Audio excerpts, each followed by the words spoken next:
So let's start off with the first question I've got from last week or earlier in the week that came through the question. I'm not sure which one it was. So this is on LinkedIn and it's from Kazai Chowdhury. Is it easy to get a HMO certificate?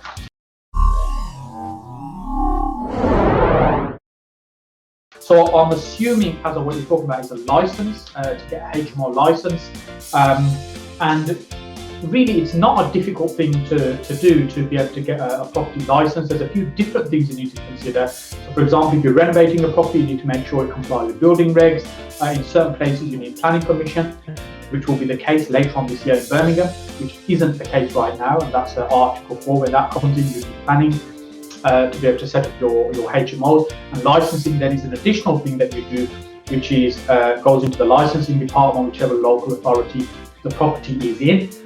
And then really your application states who you are, and they talk about being a fit and proper person. That means you haven't got a criminal record, you haven't got a history with issues with tenants in terms of illegally evicting them or anything like that. And as long as you don't have a criminal record or any of these issues, there should be no issue in terms of granting the license. It could be in a company name as opposed to you as an individual as well. There still needs to be a responsible person. You'll have a person that the license is issued to, and also you can have a property manager as well. So they could be the same person that both. The same person is the license holder and also the property manager, but it doesn't necessarily have to be. So you may already be aware, I own a HMO letting agency as well. So we manage HMOs for other people. So some of the licenses that we have are in the name of the owner of the property, but with us down as the manager of that particular property. Now, in your license application, they'll ask about you, they'll ask about the property, the details of the property. They're particularly interested in terms of the room sizes, the layout, the amenity space, or what facilities you've put into place, the fire safety protection that's in place, all the certificates, the gas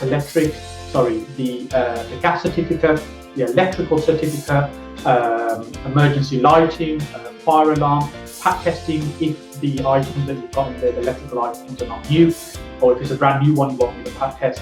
These are generally the requirements, particularly around Birmingham and the surrounding local authorities that we tend to work with. And I'm guessing for around the country it's going to be very similar.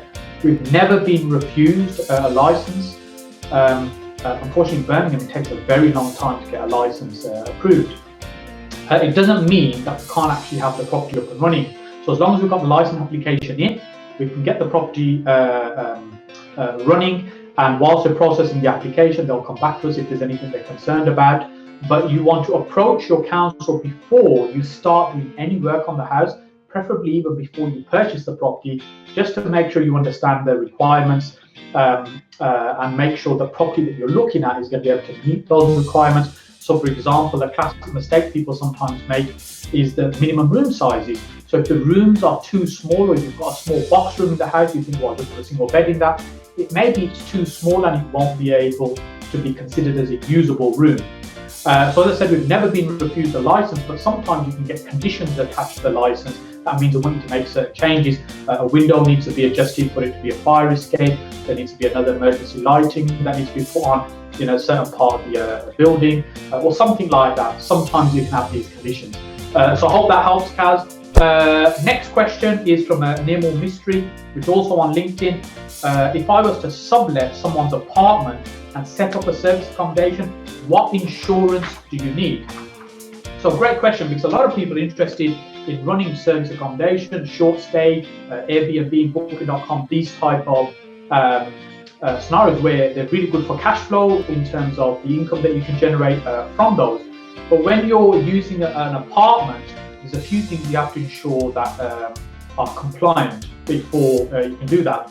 One of the things is the most common mistake, if you like, within blocks of apartments is whether there's freeholder consent, i.e. the company that's responsible for managing that building, is there consent from them to be able to have properties occupied in this particular way?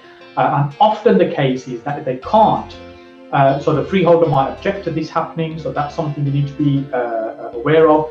There's mortgage conditions. If there's a mortgage on the property, there might be mortgage conditions that state that it's shown you be let on an AST and not any kind of any other type of letting, i.e. excluding short stay. And with the insurance, you need to make sure your insurance provider is aware that the people that are staying in the property are on short stays rather than traditional ASTs. So you set up the relevant insurance. It's very easy to do, whether it's a rent-to-rent or whether it's a property that you own. And as you mentioned, if somebody else's apartment that you want to set up, it's not that difficult to set up the insurance. If you want to contact for the insurance, just ping me a message and I'll connect you with a couple of brokers that are familiar with this and should be able to help you get the insurance set up. And I'm just thinking what else you need to be aware of. Also, from a planning point of view, what the planning authority view is in terms of what you're doing.